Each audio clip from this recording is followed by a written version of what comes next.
Something watched from the window, but windows don't blink. Welcome to Mystery's Notebook. I am your host, Elspeth. Let's build our map. Comment where in the world you're watching from. Your messages bring this mystery to life. Let's begin. On the first Sunday of May, St. Mildred's church bells rang out across the village of Linfield Street, clear, bright and persistent as polished silver. The morning had the fragrance of clipped lilacs and trimmed grass, and most of the village had emerged in their Sunday best. Bonnets pinned, lapels dusted, smiles affixed with the pride of those living well within their routines. It was after the service, during the annual spring fellowship tea on the vicarage lawn, that something, or rather someone, unsettled that lovely rhythm. Young Felicity Harper, aged 12, came running across the lawn from the far hedge near the west wall of the old Gleeson property, shrieking in a way no child ever should. What she'd seen, or thought she'd seen, was soon murmured and misremembered in dozens of different ways by tea time. What was certain, in the uppermost window of the old Gleeson house, which had been uninhabited for years save for a supposed caretaker, Felicity swore she had seen a pale face staring down at her, a face pressed close to the glass from inside. But worse, she insisted the window blinked. Not the person, the window. The laughter that followed was gentle at first. Little girls said strange things. Windows didn't blink. Everyone knew the Gleeson place was boarded up long ago. But by the time the lemon sponge was served, several of the adults had wandered toward the western hedge and peered through. And indeed, through the grimy upper window of the abandoned house, there was the faint shape of something. Not a reflection, not a curtain, a smudge of form. Miss Marple was seated beneath a dogwood tree, a cup of weak Darjeeling balanced on her knee, her blue hat tilted just enough to shade her from the sun. She hadn't looked toward the house when the child screamed. She hadn't stood to follow the others when they drifted toward the hedge. But she had watched each face turn toward that window, and what she noticed was not the alleged blinking glass, but the unmistakable expression of someone trying to appear surprised, and failing. Mrs. Bramhall, stout and self-important in a flowered muslin dress, had looked toward the window 3 full seconds after everyone else, and gasped a beat too late. "I wonder," Miss Marple murmured, setting down her cup carefully on the saucer, "if old houses see more than we think." That same evening, the constable was called. By then, several of the children were saying they'd seen a lady in grey standing behind the window, her face pale as chalk, her hand against the glass. Mr. Ridley, the town's retired postmaster, said it was a nonsense tale. Probably just a pigeon trapped inside, or worse, a prank. Teenagers from Brenton had been known to dare each other into the Gleeson house after dark, but the constable, young D.C. Arkwell, agreed to check it out all the same. He brought a torch and entered just before dusk. The door to the Gleeson house groaned as it always had, an arthritic sound in a building that hadn't truly lived in years. He stepped in slowly, calling out. There was dust, cobwebs, but no signs of forced entry. The caretaker, one Mr. Finlay Green, had not been seen for several days, but he often went fishing in Oxfordshire. A recluse, people said. Nice enough, but odd. Never answered letters, preferred the smell of mothballs and rotting wood to social calls. Arkwell searched the entire house. He found no intruders, no pranksters, nothing at all, until he reached the upstairs hallway and saw it. The window, not broken, not opened, but cleaned.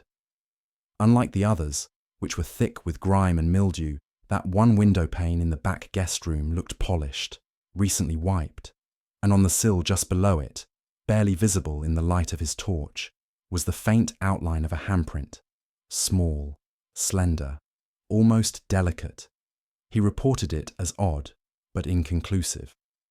The next morning, Mr. Finlay Green was found slumped over in the small orchard behind the Gleeson property, quite dead, face down among the bluebells. The doctor said it was natural, heart failure most likely. He was nearly 70, lived alone. The village seemed half relieved, half spooked. No crime, they insisted, just poor timing. The face in the window must have been a trick of the light after all. But Miss Marple knew better. She'd seen Finley Green just a week earlier, walking his bicycle up the high lane toward the chemist's. He'd been red-cheeked, winded, but smiling. Not the look of a man teetering at death's edge. And she remembered, very clearly, that he'd stopped to tell her about his new cat. A kitten named Margot. Soft as shadow and twice as curious, he'd said.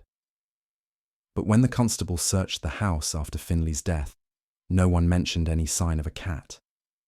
It was a small thing. So small, no one else thought to mention it. But Miss Marple noted it down in her mind. Alongside the polished window, the suspicious gasp of Mrs. Bramhall, and the curious fact that the only clean pane in the entire Gleeson estate faced not the road, not the orchard, but the churchyard. And as the village returned to its routines, tea at 4, shutters closed by 8, Miss Marple began to knit a new blue shawl in her front room, her needles clicking softly in time with her thoughts. There was something very wrong in Linfield Street. Claire. And the window, she suspected, had seen far more than any of them were prepared to admit. Mrs. Weatherby was the first to mention ghosts. It was early Monday morning, barely 8, and already the scent of fried bread and wood smoke mingled in the crisp air. The bakery queue was longer than usual, and people lingered in 2s and 3s under the low eaves of Thatcher's breads, waiting not only for their loaves, but for the morning's instalment of gossip. "It's just like the old stories," Mrs. Weatherby whispered with relish to Mrs. Berry, who had never liked old houses to begin with. The window blinked, the child screamed, and a man dropped dead in the orchard. If that's not a haunting, I don't know what is. Mrs. Berry frowned but said nothing. Instead, she looked toward the churchyard wall, barely visible past the bakery awning, and shivered. The Gleeson house sat just beyond it, its slate roof still damp with dew, and that single upper window, yes, that one, gleamed with eerie clarity even from this distance. By mid-morning, theories were bubbling like kettle steam. The vicar thought it was simple overexcitement, children's imaginations, old properties, poor Mr. Green's bad heart. He was kind enough to say a few words in Finley Green's honour, though no family appeared to claim the body, and the undertaker's boy quietly scheduled the burial for Wednesday, a humble affair. Mrs. Crisp from the garden club declared it was all very dramatic, though not entirely unexpected. People who live in those great empty houses are bound to lose their grip.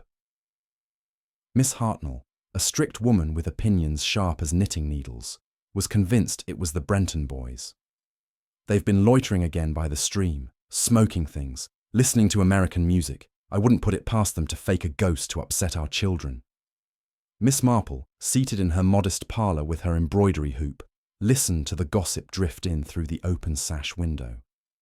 The village had begun to hum with suspicion, each theory flimsier than the last. No one had yet asked the most important question. Why would anyone want to clean one pane of a forgotten window? At noon, Miss Marple took a slow walk to the post office, ostensibly to collect a parcel of cotton thread, but truly to observe. She passed by the small notice board, where someone had pinned a torn scrap of writing paper. "Woman seen in window. Who is she?" in childish block letters. Someone else had added, "Don't be daft" underneath in pencil. Miss Marple raised an eyebrow but said nothing. Inside the post office, Miss Phelps was at the counter, fussing with a stack of envelopes. "It's put everyone in a state, Jane," she said, unasked. "I told myself I wouldn't let it bother me, but I heard something dreadful last night. A thump, around midnight.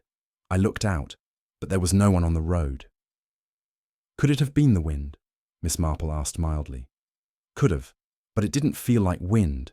It felt personal, like someone making sure they were heard." Miss Marple accepted her parcel and thanked her. She didn't need thread, not yet at least, but she did need to walk past the Gleeson house. She adjusted her scarf and walked slowly up the road, pausing by the church gates to pretend to admire the budding rhododendrons. From there, one could see the house clearly. It had once been stately, stone-faced, 3 floors, with ivy that clung like old regrets, but it had not aged well. Cracks spidered across its foundation, and the shutters drooped like tired eyelids. Yet that window, upper west corner, was undeniably clean. Too clean. It sparkled against the grime like a tooth in a dirty mouth. She noted something else. The orchard behind the house had been tidied. A section of grass was flattened where the constable had found Finley green. Yes, but the nearby flower bed, once overgrown with foxglove, had been roughly hacked back. Not professionally, not in mourning, with urgency. She continued walking, unhurried, and as she passed the south hedge, she saw the tabby kitten. It sat beneath a holly bush, one paw raised, blinking slowly at her. Its fur was dusty, but unmistakably patterned, dark striping across a silvery coat, white paws, a faint jingle around its neck. She bent slightly and clucked her tongue. Margot? The cat didn't move at first. Then it meowed once, long and low, and darted under the bush. Miss Marple straightened. So, Finley Green had not imagined his companion, and Margot had survived. But who had been feeding her since his death? The constable hadn't mentioned a bowl, or litter, or half-empty tins. No, someone had been inside that house since the body was found. Possibly still was. At tea, she mentioned none of this to her housemaid Edna. Instead, she listened to Edna prattle about how Mrs. Bramhall was now claiming she, too, had seen a shape in the orchard last week, a woman in grey, walking between the apple trees before vanishing into the fog. Funny, Miss Marple thought. No one had mentioned a woman until the child saw the face. Now everyone wanted to be part of the story. By evening, a new rumour was gaining ground, that Finley Green hadn't been seen at the fishmonger's in nearly 2 weeks. Mrs. Lambley swore he'd missed his usual Friday pickup. That means, she whispered to her bridge partner, he may have died before the girl saw the ghost, which means, oh heavens, that what she saw might not have been him at all. That speculation settled like soot across Linfield Street. Claire. Suddenly, no one could agree on when exactly they'd last seen Finley. Perhaps he'd been dead longer. Perhaps someone had moved the body. Perhaps someone had cleaned the window not to be seen, but to see. That night, Miss Marple prepared her hot water bottle and retired early. As she laid her embroidery aside, she picked up a thin diary and made a small notation. May 2nd. Margot lives. Woman invented after the fact. Window not accidental. Then she tucked the notebook away and listened. In the quiet, the old pipes of her cottage groaned, and a soft breeze stirred the curtains. Somewhere down the lane, a gate creaked. And though it was likely just the wind, Miss Marple had the distinct impression that someone was walking the road tonight, careful not to be heard, but daring to be seen. She rose quietly and pulled back the curtain. Nothing. Only the moonlight on the cobbles and the faint scent of damp lilacs. But just before she turned back to bed, her eyes flicked toward the Gleason house. The upper window was still, but it no longer gleamed. Someone, she suspected, had dirtied it again, intentionally, to hide the fact it had ever been cleaned at all. And that, she thought grimly, was not the work of a ghost. It was the work of someone with something to lose. The following morning, a fine mist had settled over Linfield Street. Claire, softening the edges of rooftops and hedgerows alike. The village looked half dreaming under the weight of it.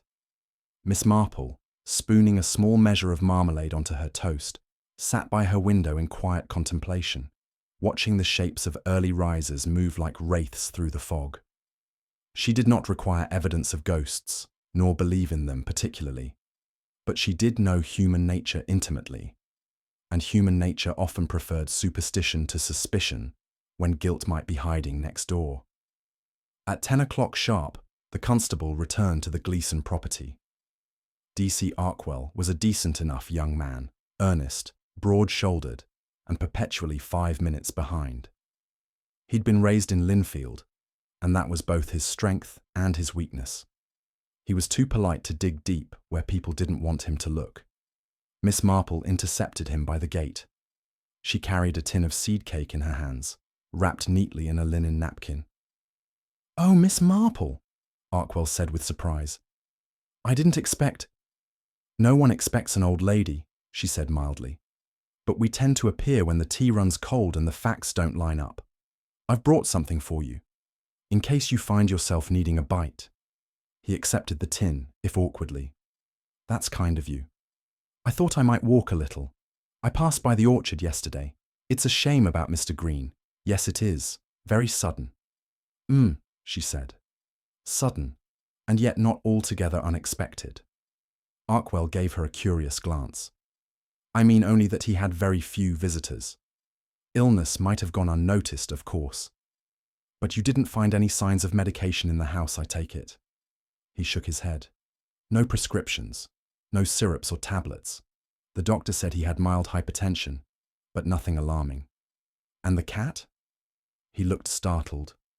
"What cat?" "Margot," Miss Marple said gently. "Finley told me about her last week. She's quite distinctive. Tabby, white paws, a little bell. I saw her yesterday by the hedgerow." Arkwell furrowed his brow. There wasn't a trace of an animal inside. How strange. Cats don't usually abandon their homes without cause. I wonder if she was driven out, or perhaps let out. She let the suggestion hover like mist between them. Inside, the Gleason house hadn't changed since the last search. Arkwell moved through it slowly, occasionally peering into a shadowed corner or testing a floorboard.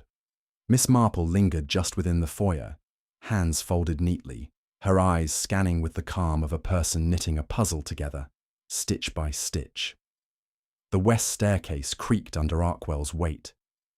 "The upstairs is where the clean window is," he called down. "I'll stay here," she replied, stepping softly into the drawing room. She noted the pattern of dust across the hearth, mostly undisturbed, save for a patch near the far wall, where a small side table had been dragged slightly, just enough to suggest recent movement. A faint scuff marked the floor beneath it, as though someone had nudged it hastily out of place. Above the mantelpiece, a family photograph hung askew. Finley Green, much younger, stood stiffly beside a woman with dark hair and an unreadable expression.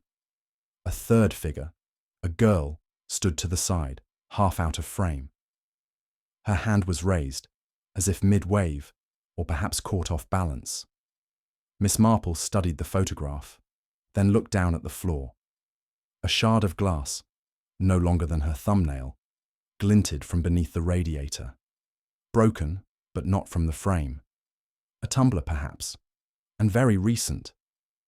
The dust hadn't settled on it yet. Upstairs, the constable returned. "No signs of disturbance," he said. "Just as it was before. That one window's still wiped clean, but it looks smudged now, like someone touched it afterward." "How unfortunate," Miss Marple said. "It rather spoils the illusion." He frowned. "Illusion? Oh, just an old woman's whimsy. But you haven't found a will, have you? Number I hadn't thought to look for one. Do you suspect something?" "Only that recluses rarely leave their affairs entirely unwritten. Finley may have had little, but the Gleason house still holds value. Someone must inherit it." The constable shifted uncomfortably. "If no heir is named, it'll go to the Crown, eventually." She nodded. "Eventually is a dangerous word. It leaves time for those with interest to intervene." That afternoon, Linfield buzzed with renewed vigour. Mrs. Weatherby now insisted she'd once seen a young woman walking the upper rooms of the Gleason house just last autumn, though she'd said nothing, because "I thought it was one of those new artistic borders." Mrs. Crisp dismissed this. "There've been no borders since '46, the wiring's too poor, and besides, Finley wouldn't share, everyone knows that." At the grocer's, Someone mentioned that Finley Green had once had a niece, Isabel, or Irene, or something with an I, who had visited during the war. Awful thin girl, the butcher recalled. Big eyes, like a cat in a sack. Didn't she have a child? Don't think so. She vanished, didn't she? Went off to London and never came back. No, insisted Mrs. Bramhall, overhearing from the pickle aisle. She married a Canadian officer and died in childbirth. I'm quite sure. Or was it consumption? Miss Marple said nothing, but the butcher's comment stayed with her. A girl with big eyes. A girl who vanished. That evening, she returned to her parlour and lit a small lamp beside her writing desk. She fetched a directory from the bookshelf and thumbed through the older pages until she found it. Green, Finley, Gleeson House, Linfield Street. Claire.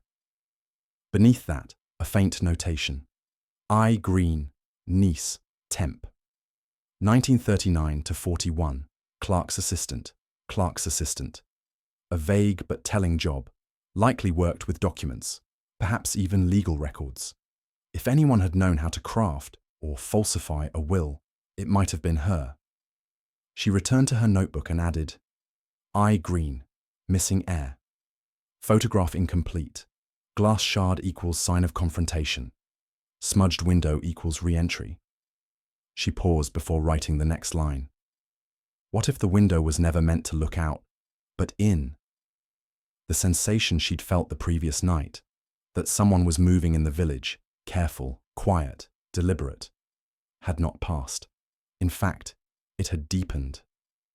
Miss Marple believed in patterns, in rhythms of life, and something in Linfield Street. Claire had been knocked off tempo. The window, the clean pane, the disappearing niece, the vanishing cat, the suddenly tidied orchard, it all suggested a hand not only hiding something, but rearranging the truth like ornaments on a shelf. She rose, set down her pen, and went to make a pot of cocoa. She felt she would need her wits sharpened in the days to come. Someone was watching the village through that window, watching and waiting. And Miss Marple, quietly and precisely, intended to look back. The next day arrived pale and windless, as if the village itself had paused its breath. At the baker's, the usual clatter of trays and quiet exchanges of coins were subdued. Conversations stalled midway, eyes drifting toward the Gleeson house across the square. Even the bell above the shop door sounded reluctant. Miss Marple took her tea later than usual that morning. She'd waited purposefully, knowing that delaying her routine might allow her to encounter a particular passerby. One Mr. Philip Dacre, a man who had lately begun walking his aunt's dog around the periphery of the Gleeson property with a frequency that suggested more than canine loyalty. Philip Dacre had returned to Linfield scarcely a month ago. He was not especially remarkable, a quiet man in his mid-30s, trousers always a little too neat for rural life, with the look of someone unused to dirt under his fingernails. He had once worked at a London insurance firm, the kind that dealt with delicate estate matters and complex paperwork. His sudden reappearance in the village had gone largely uncommented on, though Miss Marple noted that he always seemed to be watching something just over your shoulder, as if measuring more than what was visible. She met him by the West Lane, where the dog, a fat little pug named Milo, was sniffing with great enthusiasm at a patch of flattened grass. "Good morning, Mr. Dacre," she said brightly. He startled slightly. "Miss Marple, morning, lovely day." "Isn't it?" She glanced down at Milo. "He seems very interested in that spot." Philip tugged the lead gently. "He always is. Probably rabbits." "Or the ghost," she said lightly. He gave a forced chuckle. "You don't believe all that, surely?" "I believe in people, Mr. Dacre, and people are rarely uninteresting." He nodded, uncertain whether it was agreement or correction. "I suppose the village will be full of talk for weeks." "Yes," she said softly, "especially if something comes to light." He looked away at that, focusing too intently on straightening the dog's collar. "If you'll excuse me, I should get Milo home before the sun gets too warm for him." "Of course. Give your aunt my best." He mumbled something and walked briskly away, the little dog wobbling behind him. Miss Marple watched them go, her expression serene, but her thoughts tightening like a noose. Philip Dacre's return aligned too neatly with Finley Green's sudden death, and if Mr. Dacre, with his knowledge of estates and paperwork, had found himself near a property in legal limbo, what might he have been tempted to do? The police, meanwhile, had their own theory, and, regrettably, a suspect. Late that afternoon, D.C. Arkwell knocked at the door of Edith Bramhall's cottage, his hat in hand and discomfort plain on his face. Mrs. Bramhall, wide-hipped and pink-cheeked, answered with a suspicion that bordered on performance. "Constable," she said, voice high, "I hope this isn't about that nonsense with the window." "I'm afraid I have to ask you a few questions," Arkwell said. "Do you mind if I come in?" Miss Marple, standing across the lane under the guise of inspecting her clematis, saw the door shut firmly behind him. She did not need to hear the conversation to know what direction it would take. Mrs. Bramhall had inserted herself into the tale too confidently. Her delayed gasp, her sudden recollection of seeing a woman in grey, her flair for embellishment. It had marked her as suspicious in the wrong way. Not as a killer, Miss Marple thought, but as someone who wanted attention and had the poor judgment to invent a ghost while standing beside a very real corpse. True to form, the village by nightfall was ablaze with whispers. "They think Edith had something to do with it," Mrs. Berry whispered in the greengrocer's. "She was near the house that day. Her kitchen window looks right toward the orchard."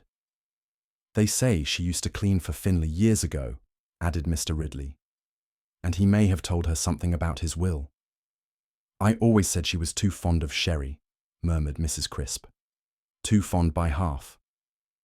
The next morning, Edith Bramhall emerged from her cottage, red-eyed and tight-lipped. "Absolute rot!" she barked at no one in particular as she stomped up the road. "Let them dig up whatever they want. There's nothing to find." Miss Marple didn't disagree. There was no violence in Edith Bramhall, no greed sharp enough to drive her toward calculated harm. Her faults were ordinary and visible: pride, loneliness, and a weakness for gossip. But guilt, true guilt, was quieter, more careful. It cleaned windows. It wiped its fingerprints. It walked the dog past the same house twice daily and knew how to slip between loopholes in law. Miss Marple spent the afternoon in her garden, carefully deadheading tulips. Her mind, however, was with the old photograph in the Gleason house. That third figure, the girl barely caught in the frame, had stuck with her. It was not just the strange angle, but the gesture, hand raised, half blurred. Not waving, she now thought, reaching. She took out the page she had torn from her directory and made another note. Figure in photo equals eye, not waving. Attempting to stop photo. Face partially turned, avoiding, or erased. Then she picked up a small book of parish records and leafed through the older pages. Her fingers stopped on a line from 1939. Isabel Green, age 22. Niece of Finley Green. Occupation, clerk. Residence, terminated, 1941. Destination, unknown. She closed the book quietly.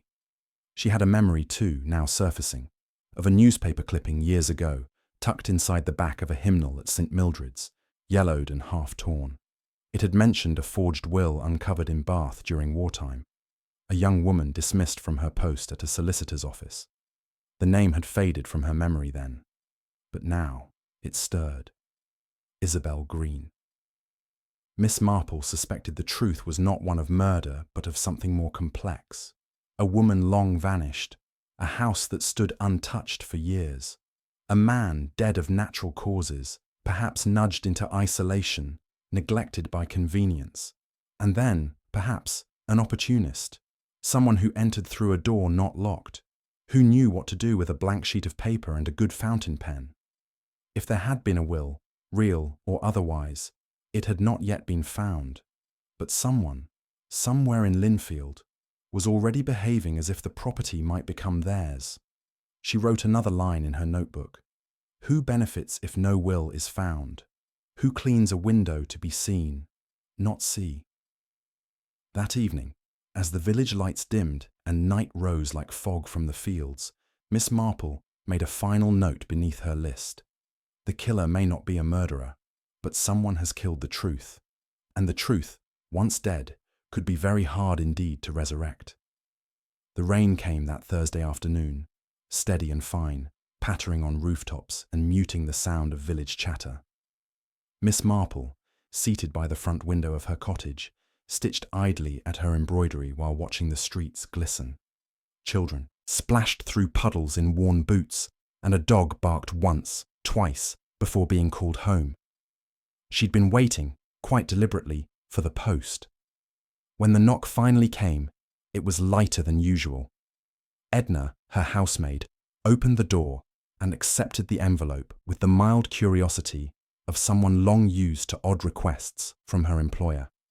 "It's from London," she announced, handing it over. Miss Marple thanked her and waited until the girl had disappeared before opening it.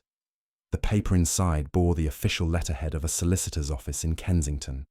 Mr. John Pettifer, a semi-retired legal acquaintance of hers, had replied promptly to her inquiry. She read the note slowly. "My dear Miss Marple, as per your request, I conducted a brief search of employment records and legal notices regarding one Isabel Green, formerly of Linfield Street, Clare. You were quite right. She was employed as a junior clerk at Blanchard and Rudge in 1939, dismissed without formal charges in 1941 due to suspected tampering with a client's will. The matter was quietly buried. Her name does not appear in any marriage records, nor is there a formal death certificate in England or Wales. The trail goes cold after 1942. I suspect a name change, or perhaps emigration. I shall keep digging, if you wish. Yours, as always, John Pettifer." Miss Marple folded the letter and placed it gently inside her book of psalms. The mystery was beginning to coil inward, like the centre of a snail shell. Isabel Green, who might once have held the keys to Finley's affairs, had disappeared not only from Linfield, but from history. That kind of erasure was rarely accidental. She rose and made her way to the sideboard, where she kept a modest collection of village programs and bulletins. Among them was a faded pamphlet from a 1941 harvest festival, listing Finley Green as a donor of 3 baskets of apples and, curiously, Miss I. Green as contributing flower arrangements for the altar. That had been October of 1941. 3 weeks later, according to the parish ledger, Isabel had left Linfield. The departure had been swift, too swift perhaps, and now, after all these years, the house she had left behind had become the quiet centre of unease. Outside, the rain deepened. Miss Marple pulled on her boots and cloak, took her umbrella, and stepped into the afternoon with the quiet purpose of someone going to check something long known, but newly understood. She made her way to the Gleason house once again. The constable had long since declared it sealed, but there was no posted guard, and the door, as Miss Marple had long suspected, had never been properly locked. She moved through the house like a ghost, carefully, noiselessly, the wooden floor bending slightly under her step. The scent of damp wood and age clung to the walls. Upstairs, in the room with the cleaned window, she paused. The smudges had faded now. Rain had done its work. But there was something else, something she hadn't noticed before. She moved to the far corner of the room where a narrow built-in shelf jutted from the wall, layered with dust and dried insect husks. She swept a finger lightly across the surface, revealing a square, cleaner patch. Something had sat there recently, something removed. Miss Marple knelt. The shelf was old, nailed into the wall with care but slight warping. She pressed a hand to the edge and felt a faint give, a hidden notch. With gentle effort, she pried the shelf's false front open. It revealed a shallow cavity no wider than a shoebox. Inside lay a folded piece of parchment, stiff and dry with age, tied with a faded green ribbon. A will. Finley Green's name, handwritten in neat ink, was the first thing she saw. The date, March 1942. She read quickly, eyes narrowing. The document was formal in tone, witnessed by a now deceased village clerk, and it named a sole heir, Miss Isabel Green, niece, in gratitude for her dedicated care and companionship. It was valid, properly signed, and tucked away in a place only someone intimately familiar with the house and its original fixtures would know. But the timing was all wrong. By March 1942, Isabel had supposedly left Linfield.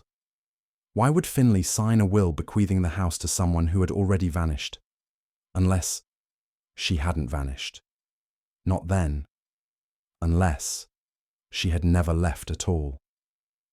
Miss Marple stood very still, the document in her hands, the faint patter of rain echoing against the glass. There was only one explanation that made the timeline align. Isabel had been forced out, or silenced, or hidden. And someone, recently, had found this will. Someone who'd searched the house, who'd wiped the window to look for watchers, and then smeared it again when they feared they'd been seen. She folded the will and replaced it in the hidden cavity, covering it again with the shelf panel. Then she descended the stairs, one hand steady on the banister, and left the house without a sound. At home, she prepared a simple supper of bread and poached egg. Her thoughts churned with deliberate quiet. The law would soon be involved. But timing mattered now. How long had the will been missing? And who had tried to ensure it stayed that way? That evening, she wrote to John Pettifer again. John, please send someone discreet to Linfield with a certified copy of the March 1942 will of Finlay Green.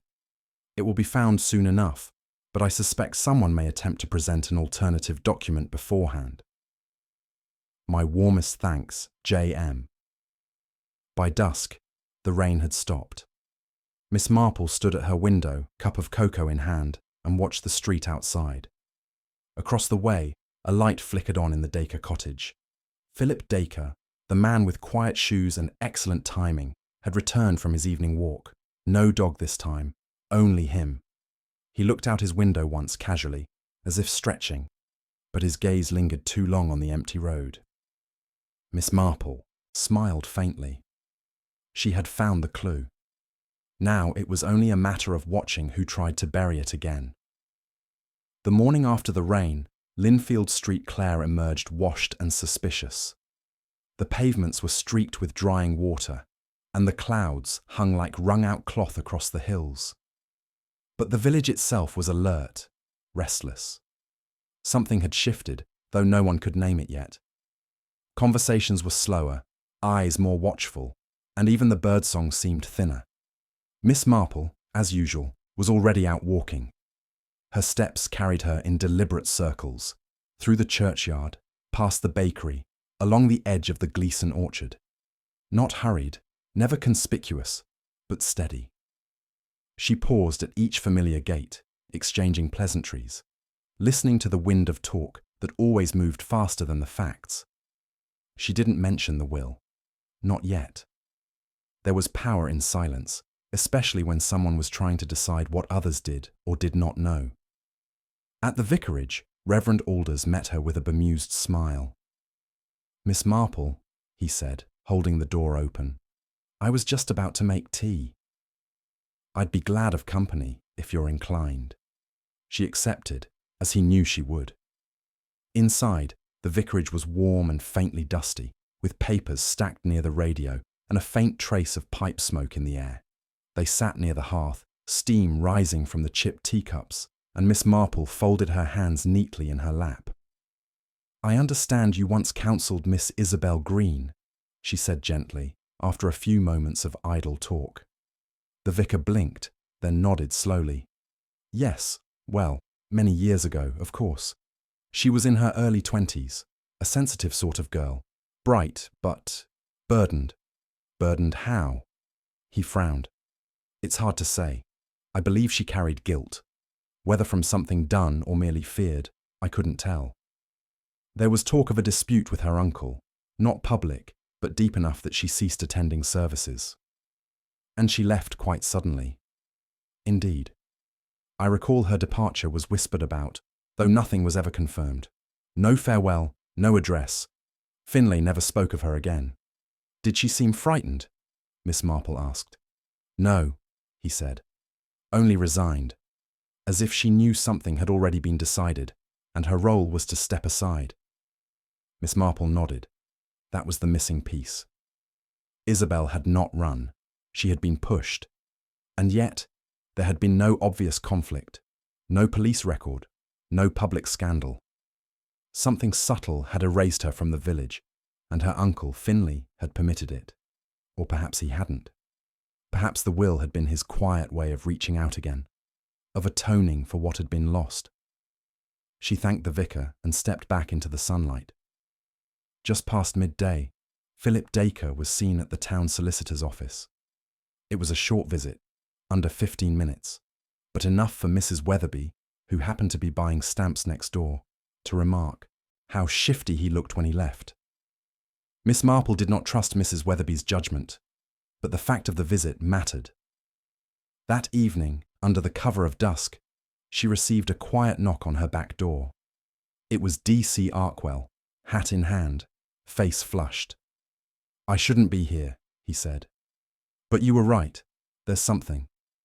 She ushered him inside and poured him a small glass of sherry. He accepted it gratefully, as if hoping the weight of it might steady his conscience. "I searched the records this afternoon. Finlay Green's estate was listed as interstate until yesterday.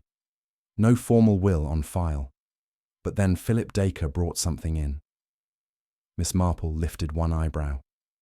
"A new will, dated last month, witnessed by 2 residents from Brenton, leaves the house and all holdings to himself. And was the signature authentic?" Arkwell grimaced. "I couldn't say, but it was rushed, sloppy. Finlay's writing was known for its steadiness, even in old age.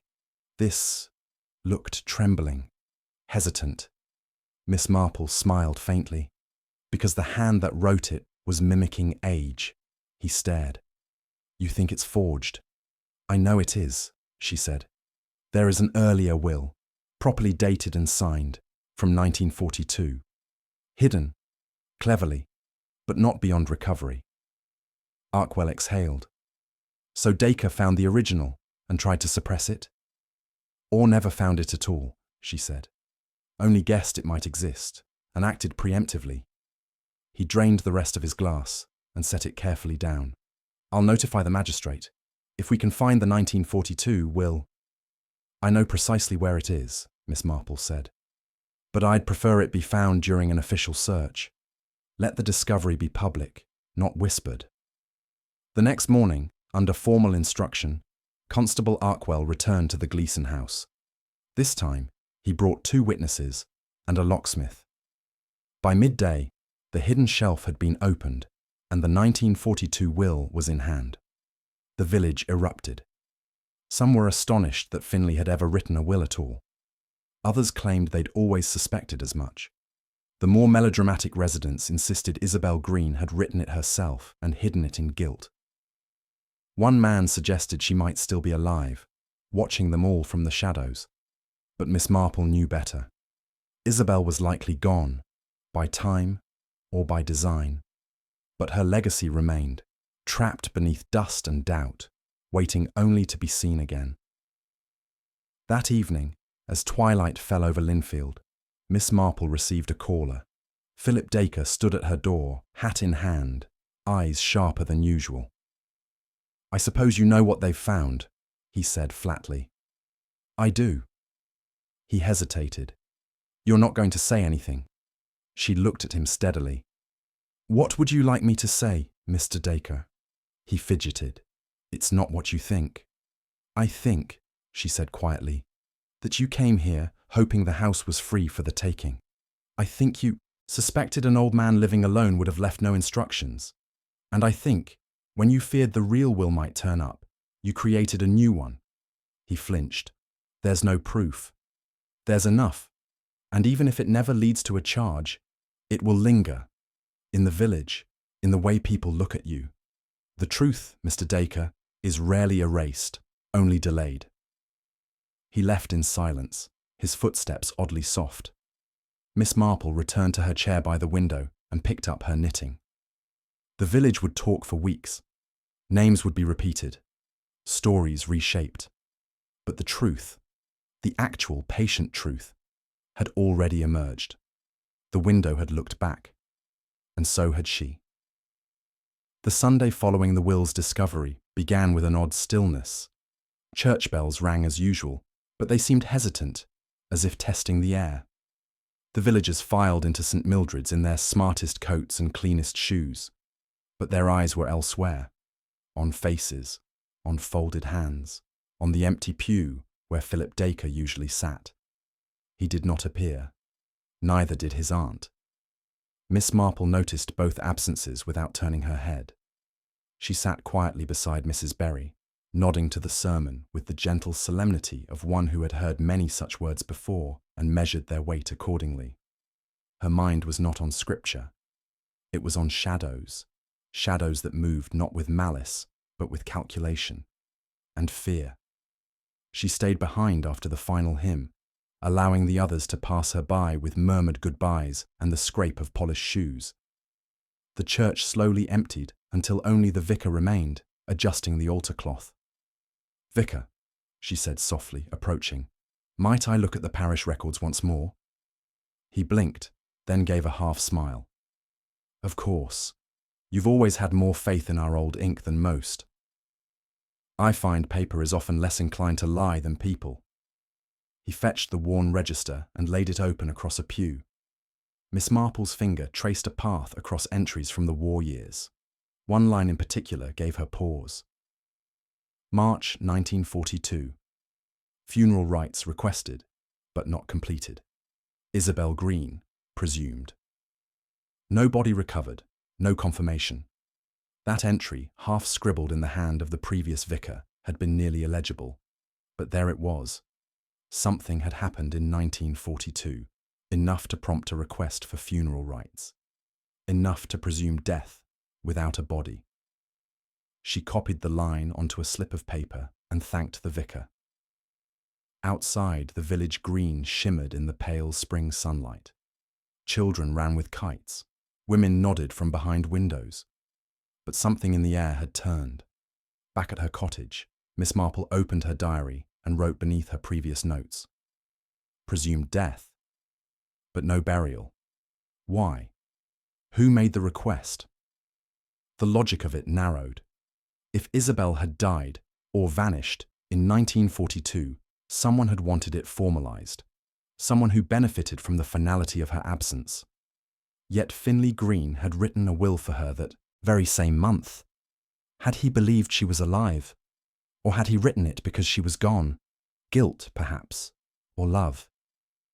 Then came the knock. Not loud. 3 soft raps, followed by silence. Miss Marple opened the door to find Constable Arkwell, looking not panicked, but unnerved. "We found something," he said. He led her to the Gleason house. Inside, it was as silent as before, but now dust had begun to stir where footsteps had passed too often.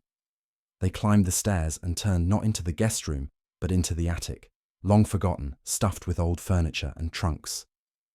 "This was behind the chimney stack," Arkwell said, leading her to a low shelf. A trunk sat open. Inside, faded garments, moth-eaten scarves, and at the bottom, something wrapped in oilcloth. He unfolded it carefully. A leather-bound journal. Miss Marple leaned in. The writing on the first page was cramped but familiar. Finlay Green's hand. Arkwell had already marked a page near the centre. March 10th, 1942. She came to me tonight.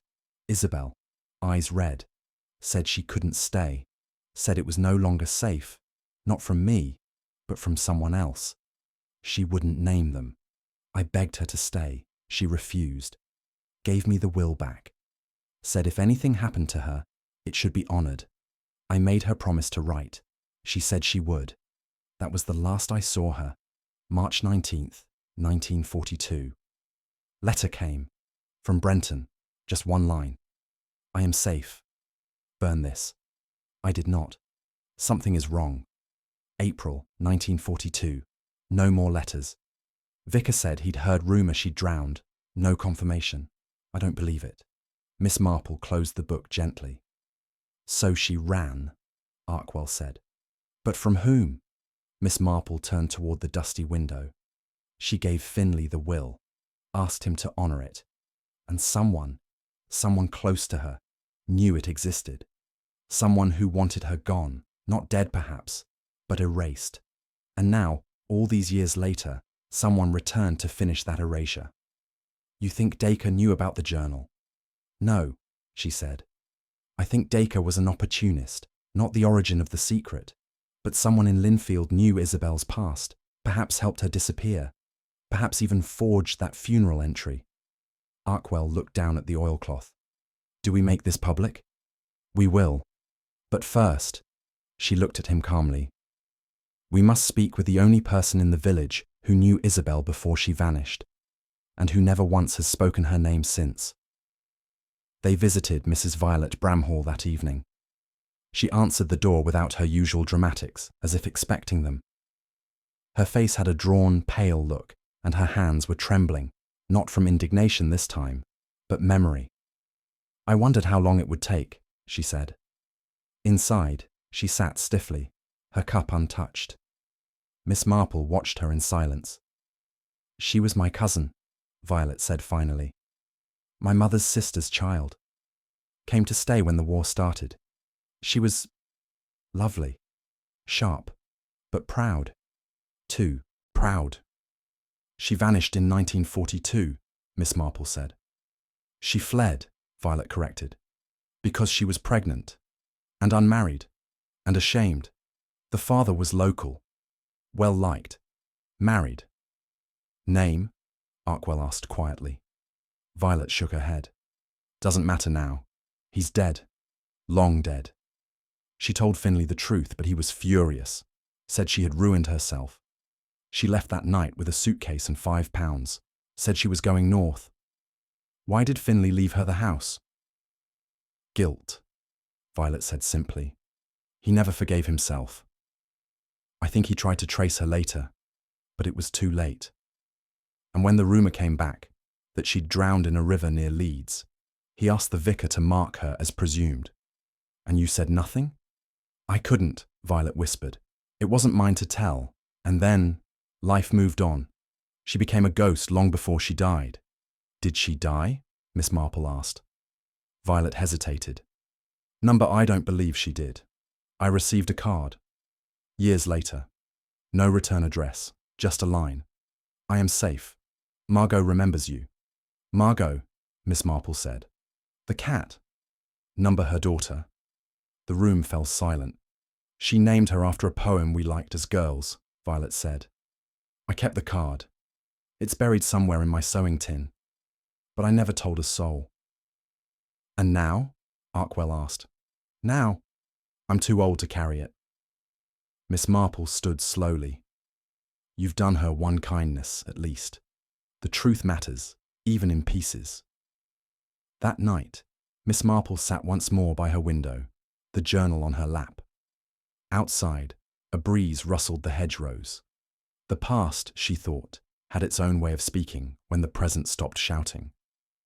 The house had looked back, and now Isabel Green, lost, erased, hidden, was finally seen. The following morning arrived with a cold brightness that made every stone wall gleam and every pane of glass blink like an eye. Linfield Street. Claire, though quiet on its surface, had begun to thrum with speculation.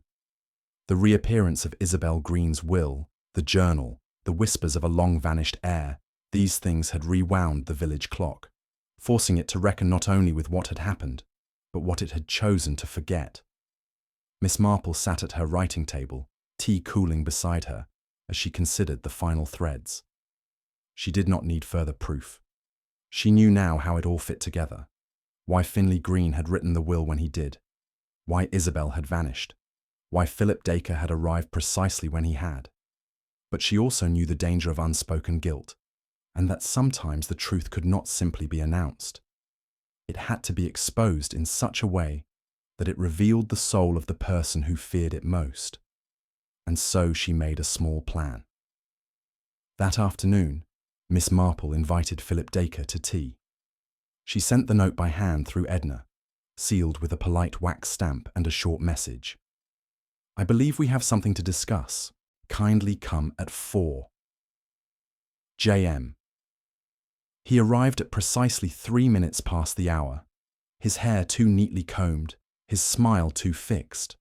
Miss Marple ushered him into her sitting room, where the fire was already laid and a plate of shortbread sat untouched. "Thank you for coming," she said. "Do sit. You take lemon, don't you?" "Yes," he said slowly, watching her with the wary alertness of someone unsure whether he was walking into a parlor or a trap. She poured with calm precision, then handed him the cup. "I had a letter this morning," she began, "from a solicitor in London. A very dear old friend. He has verified the handwriting in Finley Green's 1942 will against bank documents from that same period. Flawless match." Philip nodded, sipping. "So, it's real?" "Oh, quite. And it supersedes anything recent, of course." He gave a tight smile. "Then, I suppose I've wasted my time." "I wouldn't say that. Your visit to Linfield has stirred up quite a bit. Not all of it pleasant." He looked at her now, brows slightly furrowed. "Miss Marple, are you accusing me of something?" "Oh, heavens no," she said lightly. "I'm only reflecting. You see, Philip, you're a man who understands estate law. You know how inheritance works, how delays in probate can lead to opportunity." "I do," he said flatly. "And you came here," she continued, "with no real ties to the village anymore, no job, no clear purpose. But somehow, just as the house appeared to be empty and the old man quietly passed away, you arrived." He said nothing. "You presented a will," she said, "hastily constructed, witnessed by strangers from Brenton, and dated mere days after Finley's last confirmed sighting. Forged, of course, but quite cleverly done." His eyes narrowed. "I don't have to listen to this." "On the contrary," she said, her voice still gentle. "You do." She leaned forward, just slightly, letting her tone drop. "You see, Philip, it isn't the forgery that interests me. It's the fear. The way you walked the house, not just to claim it, but to make sure something wasn't found." He swallowed. "You feared there was an earlier will, and that if it came to light, it would ruin you. Not only legally, but publicly. Your name, your profession, your reputation, all reduced to a whisper of failure." He opened his mouth, but she raised a hand. "I'm not interested in your shame. What concerns me is this. The journal was not hidden so deeply that it would escape a careful search. The will, yes, but the journal. That was placed where someone might eventually find it.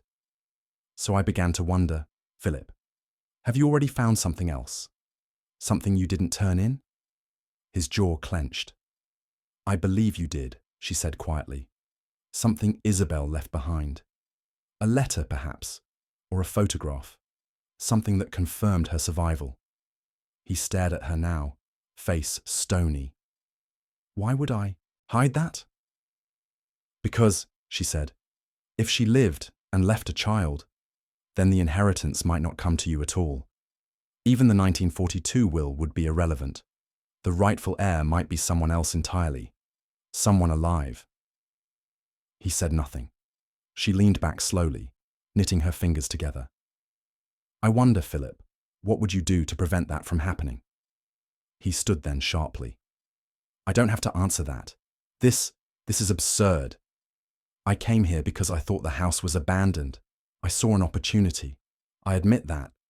But I didn't kill anyone. I didn't know about Isabel. I didn't forge a funeral. I didn't—" He stopped. Miss Marple tilted her head slightly. "You didn't what?" He realized his mistake too late. There had been no public mention of the funeral entry. Only she and the vicar had seen it in the record. She let the silence stretch. Then, in her softest voice, "So you did see the journal before the constable." He sat down abruptly, hands clasped between his knees. I didn't mean to, he said hoarsely. I went back, after the window incident. I thought if Finley had hidden anything, it would be upstairs. I found the journal. I skimmed it. Enough to know there'd been a will. Enough to know Isabel had disappeared, but no body. And that, somewhere, there might be a child. So, you forged a new will. I had to. I didn't think they'd find the old one. But you were wrong. He looked up, and there was no anger in his face now, only resignation. What will happen to me? That's not for me to say, Miss Marple said, but you've saved yourself some trouble by confessing. I suggest you speak to D.C. Arkwell before someone else does. He left quietly, shoulders low. Miss Marple sat back, closing her eyes. She had not forced the truth from him. She had only shown him the edges and let him walk into the centre. That night, a letter arrived from London, forwarded from the solicitor. It was unsigned, postmarked 3 days earlier. Inside was a photograph, faded but intact. A young woman with dark hair, holding a baby on her hip.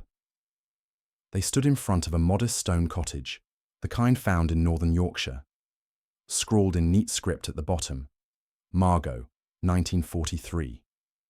Miss Marple turned the photograph over. No return address, but one word, written clearly, enough. She smiled. The window had blinked, and someone, somewhere, had blinked back. The air in Linfield Street Clare had taken on that peculiar crispness reserved for late spring mornings. Cool at the edges, but full of promise. Birds called brightly from rooftops, as if unaware of the quiet storm that had gathered beneath their eaves. Philip Dacre had gone. Word spread quickly, as it always did. He had left a short note with the constable, polite, vaguely remorseful, and entirely non-committal. Something about taking time to reflect and allowing the rightful process to proceed. No apology, no confrontation, just absence. The village, unsure what to make of it, folded his departure into its rhythm with the same pragmatic grace it reserved for most things. But Miss Marple knew the truth was not yet done with them. A departure was not a conclusion. It was merely a curtain drawn before the final act. The letter and photograph that had arrived the night before remained on her desk, untouched since she'd placed them there. She had shown them to no one. Not yet. The image of the young woman with the child, a girl called Margot, wasn't a confession. It was a signal. Somewhere, someone had been watching, quietly, perhaps from afar, and had decided that now was the time to speak, or to stop hiding. The question was why. She dressed earlier than usual and walked to the Gleason house once more, as she had done so often in the past days. The front door stood sealed by order of the magistrate, but Miss Marple did not need to go inside. Instead, she walked the perimeter slowly until she reached the orchard fence. The grass was high there now. The tracks of constables and searchers faded beneath new green. She paused where Finley's body had been found, eyes scanning the nearby hedgerow. And then she looked up, toward the upper window where it had all begun. It no longer gleamed. Rain and pollen had dulled it again, as if the house itself was closing its eyes. She returned home, put a small kettle on, and penned a letter of her own. This one was to Mr. John Pettifer, asking that he contact the registrar's office in Leeds on her behalf. She requested 2 very specific things: a copy of any birth certificate issued in the spring of 1943, bearing the name Margot, and any corresponding address linked to Isabel Green. She knew it was a long shot. Too much time had passed. Names could have changed. Records could have vanished. But she also knew that a child named in honour, not accident, would not have been forgotten. By mid-afternoon, D.C. Arkwell arrived at her cottage. He was tired and wind-chafed, his cheeks raw from exposure to more than the weather. "He's gone," he said simply. "I know." "No charges filed. Not yet. The forged will is enough for an inquiry, but with the 1942 document valid, There's no immediate legal damage. He'll never return. Arkwell shook his head. Number. And maybe that's better. He hesitated at the doorway, then said, Did you ever find out what really happened to Isabel Green? Miss Marple nodded slowly. She left. Under pressure, yes, but not in fear. She protected herself and her child. She wrote to Finlay once, perhaps twice. But I believe she understood that to come back, to claim anything, would have risked too much. She could have returned after he died. She may not have known, Miss Marple said. Or perhaps she did, and chose not to, not for herself. He looked at her carefully. But you think the daughter knows? I think, she said, that someone sent me this photograph to confirm that the truth still breathes, that not all shadows remain silent. He frowned. Are you going to tell the authorities? I already have, she said. John Pettifer is handling it quietly. If Margot Green, or whatever name she bears now, wishes to come forward, she will. The house will pass to her, by legal right. And if she doesn't, Miss Marple looked out the window, then it will stand empty again, but this time not from neglect, from grace. He left with a promise to keep her informed. The village meanwhile began its slow forgetting. The Gleason house was no longer the subject of every whispered walk. The window lost its glamour of mystery. New gossip replaced the old. The matter of the will became something discussed only in lowered voices, and only with a glance over the shoulder. But Miss Marple was not yet finished. On Wednesday, she invited Violet Bramhall to tea. The older woman arrived promptly, wearing her best brooch and a shawl that smelled faintly of camphor. Her eyes were clearer than they had been in years, and her voice steadier. Miss Marple poured the tea and offered her a small shortbread biscuit. I received something, she said quietly. I think you ought to see it. She handed over the photograph. Violet looked at it for a long time before her hand moved to her mouth. She lived, she whispered. She did. And so did the child. I thought she might have. Once. Long ago. But I didn't dare hope. Miss Marple nodded. She sent it anonymously. But I think it was meant for you as much as for me. Violet's hands trembled, but she did not cry. Instead, she turned the photo over and studied the word written on the back. Enough, she read aloud. Yes. She set the photo down gently. Do you think she'll ever come here? Miss Marple shook her head. Number. She has built a life elsewhere. She gave the house up long before it was offered. But she may, in her own way, have sent this as closure, or inheritance. Violet said nothing for a long time. Then she asked, Will you keep it? No, Miss Marple said. It belongs to you. She pushed the photograph across the table. Violet took it with both hands. The village would never know the full story. They would never hear Isabel's voice, never see Margot walk the lanes. But that was as it should be. Some truths did not need public telling to be fully known. That night, Miss Marple sat by her window again, as she often did. The sun was sinking low behind the hedgerows, the roofs glowing amber. The Gleason house stood still and shadowed, but it no longer looked lonely. It looked at peace. And Miss Marple, eyes quiet, fingers resting gently on her lap, felt that the window had done its final work, not to witness a crime, but to remember a life. A house had watched, a village had forgotten, but one old woman had remembered, and now, at last, the past had looked back. The following week passed in a hush, as though the village had drawn a soft curtain across the events that had unfolded. The stories about the blinking window, the ghostly face, the hidden will, began to fray at their edges, softened by repetition, bent by disbelief.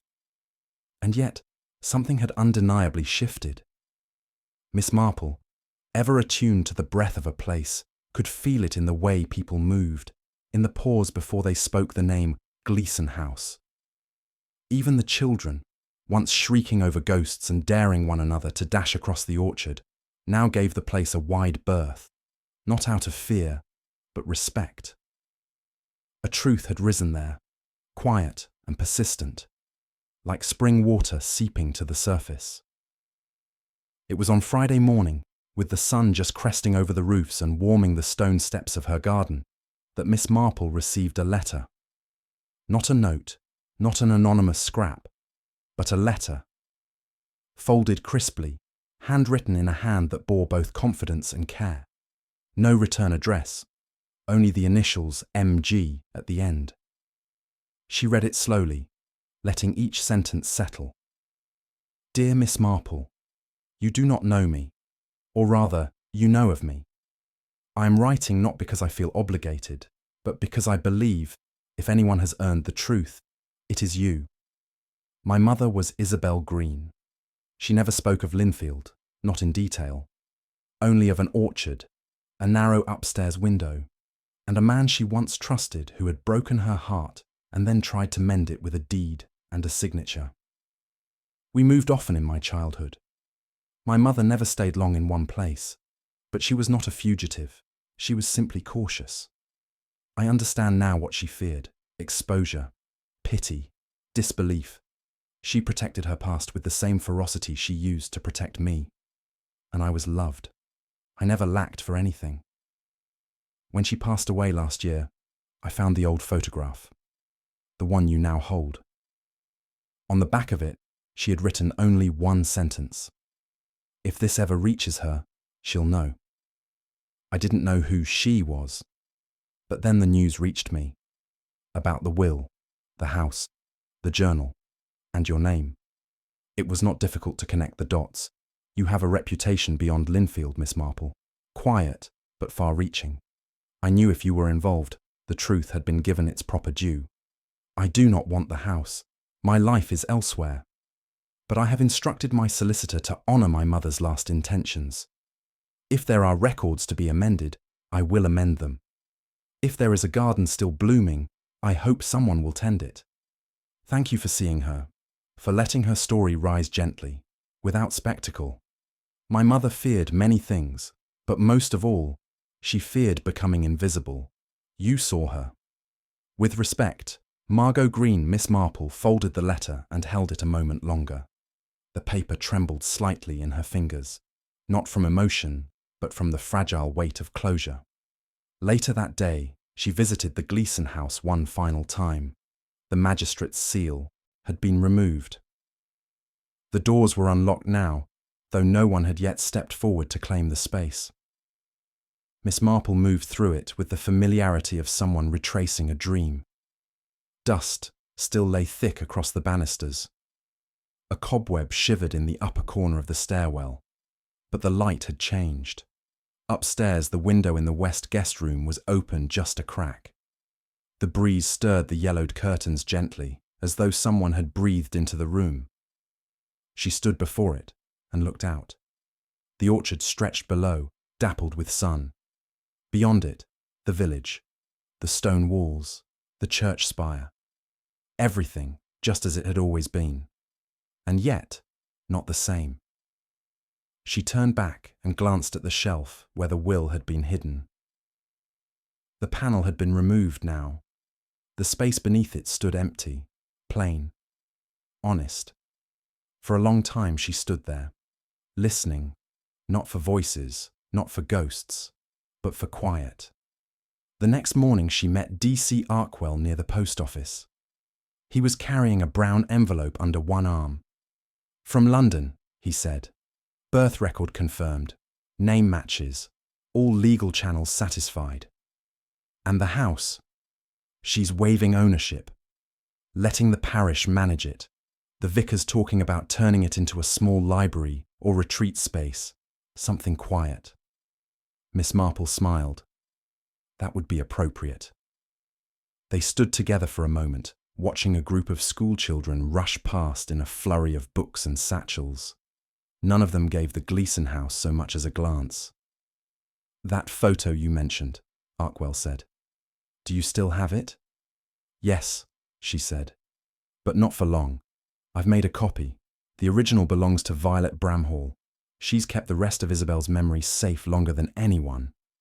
He nodded. You did right by them, Miss Marple. No, she said softly. They did right by each other. I simply noticed what was already waiting to be seen. He tipped his hat and walked away. That evening, Miss Marple returned to her window once more. The sun had fallen, and the village had taken on that lavender hush of a late dusk. She sat with her knitting in her lap, but her hands were still. She thought of Isabel, walking down the road that final night, suitcase in one hand, secrets in the other. She thought of Finley, writing in his journal, too late but honest at last.